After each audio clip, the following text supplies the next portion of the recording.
Welcome to the Arlington Street Church podcast. Founded in 1729, Arlington Street continues today as a gathering place for progressive people of faith in the greater Boston area and beyond. We are located at the corner of Arlington and Boylston Streets, across from the Public Garden in Boston, Massachusetts. Please visit ascboston.org for more information about this historic Unitarian Universalist congregation. Arlington Street Church, gathered in love and service for justice and peace. It's not surprising that some of our best teachers for how to persevere through a pandemic are Indigenous people. Despite centuries of atrocities, systemic violence, and genocide, Native Americans are still here. Astonishingly, they continue to draw the circle wider, offering healing stories and prayers for all people with tremendous generosity. Shoshone Chief Clyde Hall teaches that all these years of dancing have been preparing us for right now. Our world is fraught with coronavirus, fear, and anxiety. In the blink of an eye, we were faced with quarantine, tightening of state borders, layoffs, abrupt cancellation of events and gatherings, and more. Social distancing became a buzzword, separating people, throwing folks into isolated clusters when we most need to be reaching for community. He continues, "It's time for us to awaken our hearts and our spirits. It is our rituals that are going to see us through. The power of prayer, the power of being centered, and the power of knowing that the Spirit is with us at all times. Our ancestors taught us that in times of trouble, it's time to dance."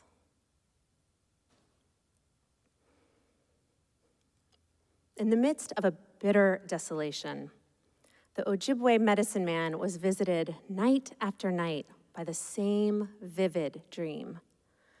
4 women performed a dance like nothing he had ever seen. Their dresses were covered in row after row of metal cones that accompanied each movement with a rustling cascade of sound. For people who believe in the restorative power of music and dance, this was a powerful vision. The community was in dire need of hope and healing. Their land was under threat from encroaching white interests. Ruthless government policies were hell-bent on suppressing Native American religious expression. The 1918 influenza pandemic was raging, and Native communities had been especially hard hit. The medicine man's own young daughter, Maggie, was gravely ill. 4 garments that came to be known as jingle dresses were made using hundreds of rolled up lids from tins of snuff tobacco. The medicine man taught a few women the dance as he'd seen it in his dreams. It had low, soft-footed steps that could be performed by those who were sick.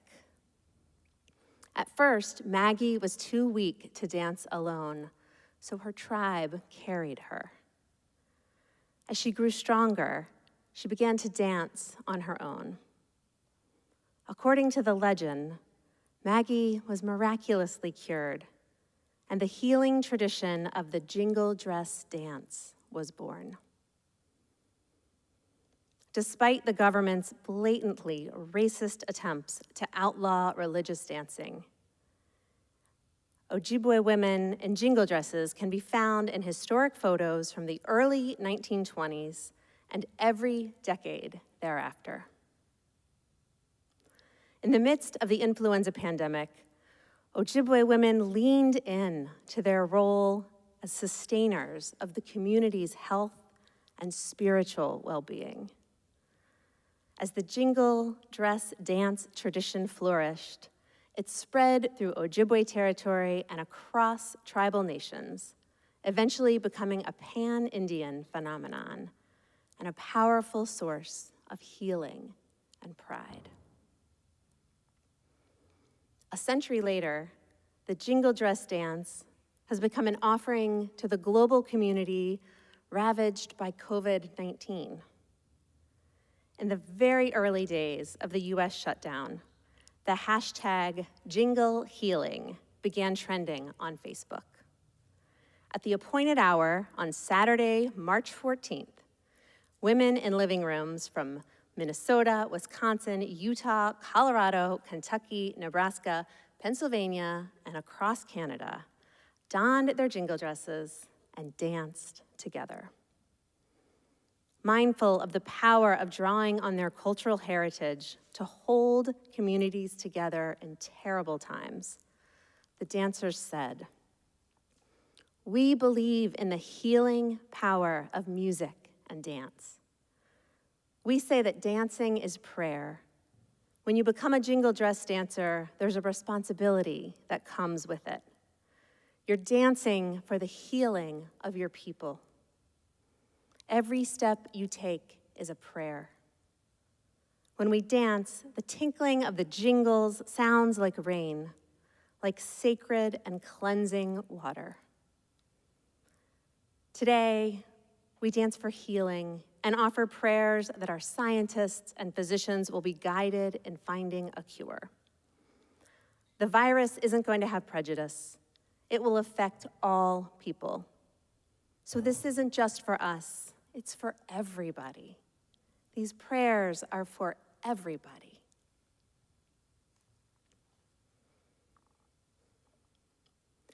In the spring of 2020, Navajo photographer Eugene Tupane had a dream.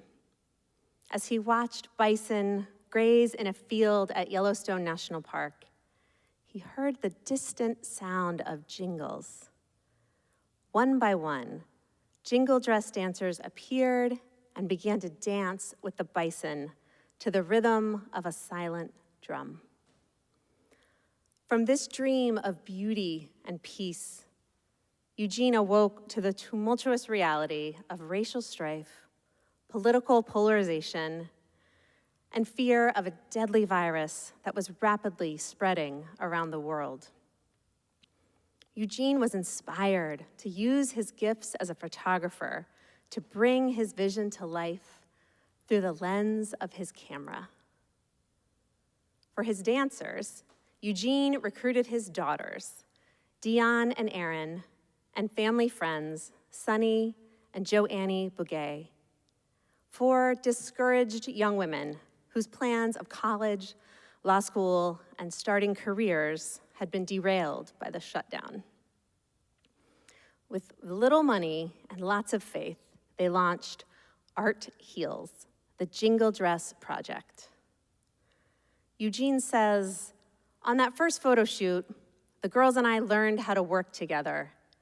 They weren't models, and I wasn't a portrait photographer. It was awkward and frustrating. But from the moment they started to jingle dance on the land, it all changed. I cried as the feelings of beauty and peace from my dream came back to me. Time slowed down, and I could feel myself healing from the uncertainties of the world. As I listened to the jingles, I knew I was where I was supposed to be. No matter how difficult this project would be, it needed to be done." While the resulting images are stunning, the project has grown to so much more than a series of location shoots. It has become a pilgrimage to reclaim the land of Native people. Eugene describes it as documenting the spiritual places our ancestors once walked to unite the world through art, dance, and culture, to help us find healing and hope. The group has traveled 25,000 miles, bringing the jingle dress dance from Grand Teton National Park and Yellowstone to Washington, D.C. and San Francisco to George Floyd's flower-covered memorial in Minneapolis. The details from their travelogue are amazing. We've cleaned and sanitized 45 hotel rooms and cabins, used 45 cans of Lysol, 8 bottles of hand sanitizer, and 75 pairs of surgical gloves across 18 states. We've encountered bear, bison, elk, deer, moose, eagles, squirrels, and bees. We've learned not to run when seeing a bear and not to give the bear spray to the person who is most easily scared. The girls have willingly camped in the cold and rain, done their homework on their phones, and donned their regalia, which can weigh over 10 pounds in windy parking lots. It's been beautiful, emotional, challenging, empowering, and most of all, healing. We've danced in the wilderness alone, in the middle of deserted cities, and for a growing cadre of fans, all to heal the land and the people.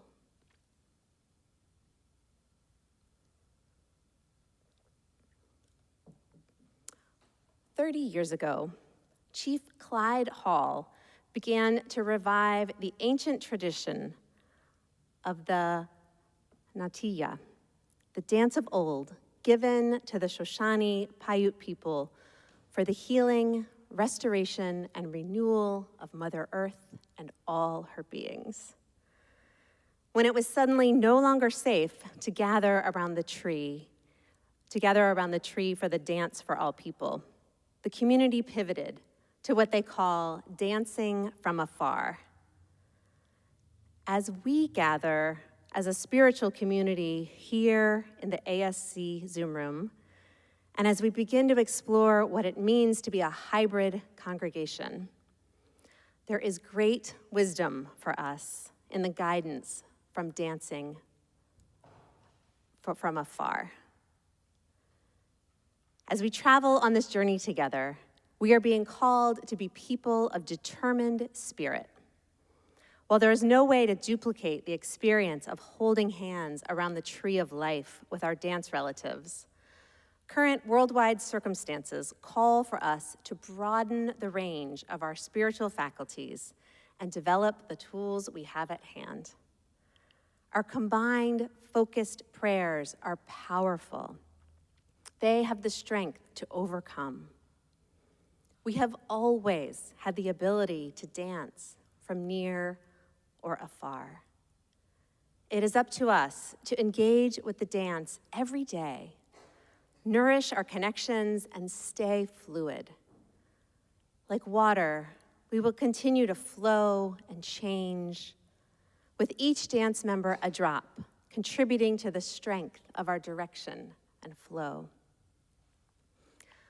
There have always been many more people dancing than were visible. Remember that from the moment you formally commit to dance, you already have a living connection to the ceremony, no matter where it takes place. However, you are responsible for consciously reactivating and nourishing the thread of connectivity at every dance. Grounding yourself as you begin this work will anchor that energetic thread for you and allow you to move your prayers along the thread with intent directly to our circle and to the tree. Every conscious connection amplifies the power of our prayers and how they ripple out into the world. We can repurpose the technology at our fingertips to dismantle the illusion of time and space and reimagine a universe as big as our hearts. Grandmother Spider is whispering in our ears to weave an expanded web that connects us to our existing family and friends and expands our circles to other dancers and dance communities. We do this to be inspired energetically nourish ourselves, meet new people, witness revelatory ideas, stay strong, invoke self-empowerment, welcome serendipity, and be forever changed for the good. In short, all the reasons we go to the dance in the first place. The elders of the dance remind us that all power lies in a circle. In ceremony, in community, the power and clarity of our circle is multiplied 1,000-fold. And so we call on each of you to bring your voice, your highest vision, your dreams, and your prayers to the tree of life. To encourage the process of healing at a global level, we must first change the one thing over which we have real power: ourselves. I'm going to close today with one final story, as it was told by journalist Cecilia Noel. In March of 2020, public health researcher and member of the Pawnee tribe, Abigail Echo Hawk, and her colleagues at the Seattle Indian Health Board made an urgent request for more PPE so they could continue serving Washington's Native population. When they received a large package, a few weeks later, they were elated until they opened it and found nothing but a stack of body bags. Echo Hawk says, "We're not a hospital system. We don't have inpatient care. If somebody died here, we would call an ambulance." I went home and I just cried that night, which unfortunately I do often. To her, the body bags were a symbol of how little the United States values Native lives and a foreshadowing of the massive outbreaks that would take hold on reservations. In Native communities, the mortality rate from COVID-19 has been nearly double that of white populations. Echo Hawk eventually took some of the body bags home, where slowly a vision emerged. She would transform a body bag into a traditional ribbon dress. In Native communities, ribbon work is often used to create regalia or clothing for special occasions. Ribbons are sewn onto shirts, skirts, and dresses. Each color represents a symbol of special significance, and together they tell a story.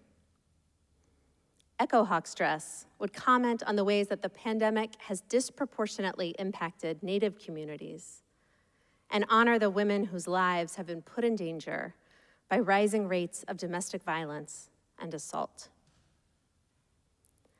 Echo Hawk used red thread to sew ribbons along the dress's exterior and created a fringe with the toe tags that accompanied the body bags. Red is the color of prayer. It's the color of strength, says Echo Hawk. It's also about holding our women sacred.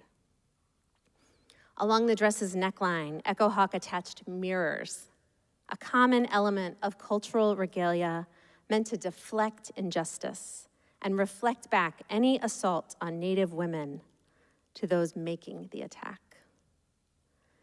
In the center of the dress, she used her own hands to create 3 red handprints, symbols of the murdered and missing Indigenous women movement. Echo Hawk lined the inside of the skirt with yellow woodlands fabric and wrote her personal mantra: "I am the tangible manifestation of my ancestors' resiliency," over and over again, alongside the body bag's zipper. I come from a tribe in Oklahoma that numbered 38,000 in the 1830s. By the census of 1910, the tribe had fewer than 700 people. I'm literally the descendant of genocide survivors, says Echo Hawk. And it is because of their resiliency and their fight to survive that I can thrive. Although the impacts of the pandemic have devastated her, Echo Hawk tried to sew with loving energy. Each ribbon is a prayer. Each stitch is a prayer and an offering of dedication and love. When you make a ribbon dress, you can't come from a place of anger or bitterness, she said. It's my responsibility to be in a place of peace and a place of loving our people.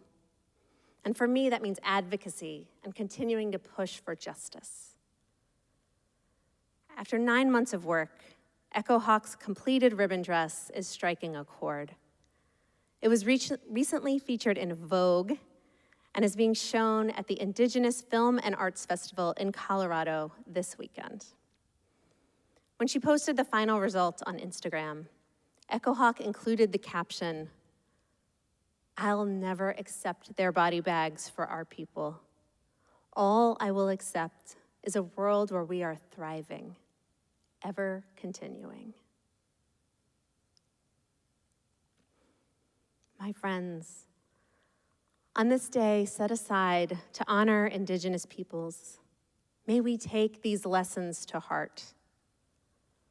At times, we are too weak to dance and rely on our tribe to carry us. Other times, we are the ones who hold the community together. We are the tangible manifestation of our ancestors' resiliency. It is our rituals that are going to get us through. Grandmother Spider is whispering in our ears to weave an expanded web that connects us to our existing family and friends and expands our circle. May we too know the healing power of music and dance.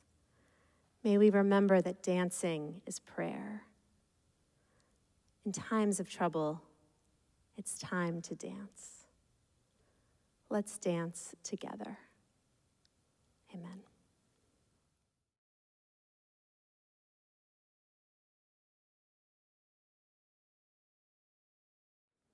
And now for our benediction, I invite you to put your hands over your heart in Namaste. I bow to the divine in you.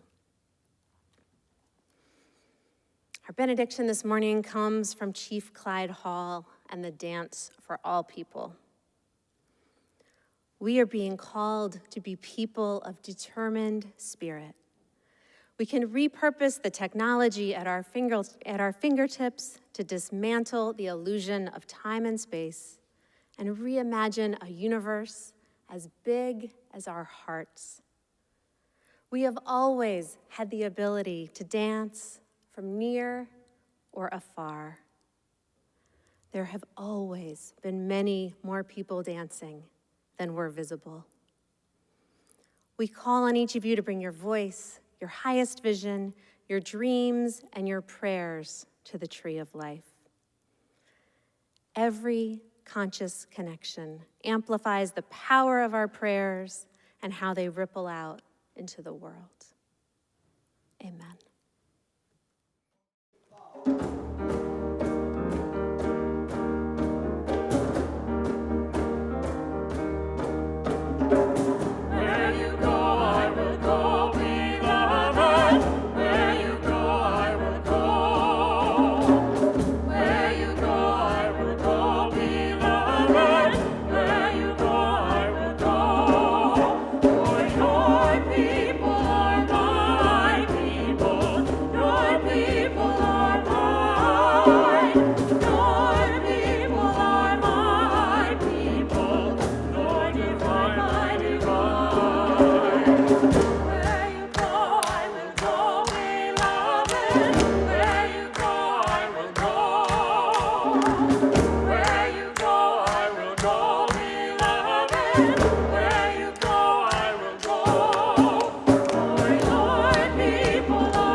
Please visit ascboston.org for more information about this historic Unitarian Universalist congregation.